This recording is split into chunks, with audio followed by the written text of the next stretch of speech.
2 Samuel 8. Depois disso, Davi derrotou os filisteus e os subjugou, e tirou do controle deles Meteg e Amá. Davi derrotou também os moabitas. Ele os fez deitarem-se no chão e mandou que os medissem com uma corda. Os moabitas que ficavam dentro das duas primeiras medidas da corda foram mortos, mas os que ficavam dentro da terceira foram poupados. Assim, os moabitas ficaram sujeitos a Davi, pagando-lhe impostos. Além disso, Davi derrotou Hadadezer, filho de Reobe, rei de Zobá, quando Hadadezer tentava recuperar o controle na região do rio Eufrates. Davi se apossou de 1.000 dos seus carros de guerra, 7.000 cavaleiros e 20.000 soldados de infantaria. Ainda levou 100 cavalos de carros de guerra e aleijou todos os outros. Quando os arameus de Damasco vieram ajudar Hadadezer, rei de Zobá, Davi matou 22.000 deles. Em seguida, estabeleceu guarnições militares no reino dos arameus de Damasco, sujeitando-os a lhe pagarem impostos. E o Senhor dava vitórias a Davi onde quer que ele fosse. Davi também levou para Jerusalém os escudos de ouro usados pelos oficiais de Hadadezer, de Tebai e Berotai, cidades que pertenciam a Hadadezer. O rei Davi levou grande quantidade de bronze.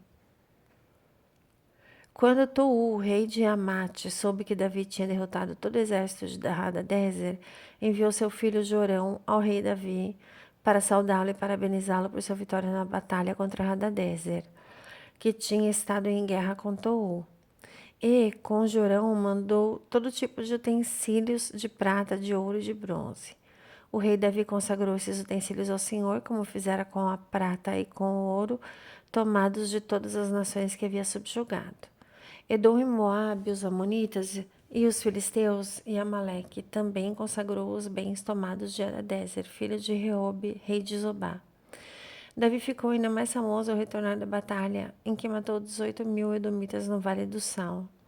Ele estabeleceu guarnições militares por todo o território de Edom, sujeitando a todos os edomitas. O Senhor dava vitórias a Davi onde quer que ele fosse. Davi reinou sobre todo Israel, administrando direito e justiça a todo o seu povo. Joabe, filho de Zeruia, era comandante do exército. Josafá, filho de Ahilude, era o arquivista real. Zadok, filho de Aitube, e Aimeleque, filho de Abiatar, eram sacerdotes. Seraías era secretário. Benaia, filho de Joiada, comandava os queretitas e os peletitas.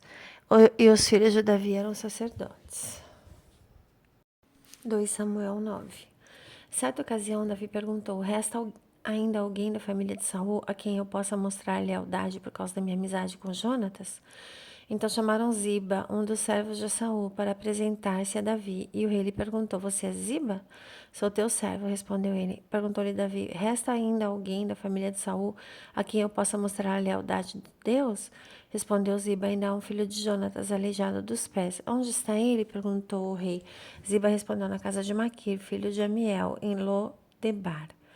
Então o rei Davi mandou trazê-lo de Lodebar. Quando Mefibosete, filho de Jonatas e neto de Saul, compareceu diante de Davi e prostrou-se, rosto em terra. Mefibosete? Perguntou Davi. Ele respondeu: sim, sou teu servo. Não tenha medo, disse-lhe Davi, pois é certo que eu o tratarei com bondade, por causa de minha amizade com Jonatas, seu pai. Vou devolver-lhe todas as terras que pertenciam a seu avô Saul, e você comerá sempre à minha mesa.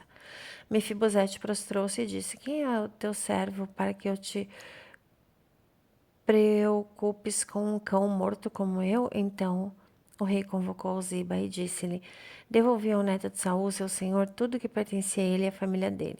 Você, seus filhos e seus servos cultivarão a terra para ele. Você trará a colheita para que haja provisões na casa do neto do seu senhor. Mas Mefibosete comerá sempre à minha mesa. Ziba tinha 15 filhos e 20 servos. Então Ziba disse ao rei: o teu servo fará tudo o que o rei, meu senhor, ordenou. Assim, Mefibosete passou a comer à mesa de Davi como se fosse um dos seus filhos. Mefibosete tinha um filho ainda jovem chamado Mica, e todos os que moravam na casa de Ziba tornaram-se servos de Mefibosete. Então Mefibosete foi morar em Jerusalém, pois passou a comer sempre à mesa do rei e era aleijado dos pés. Glórias a Jesus.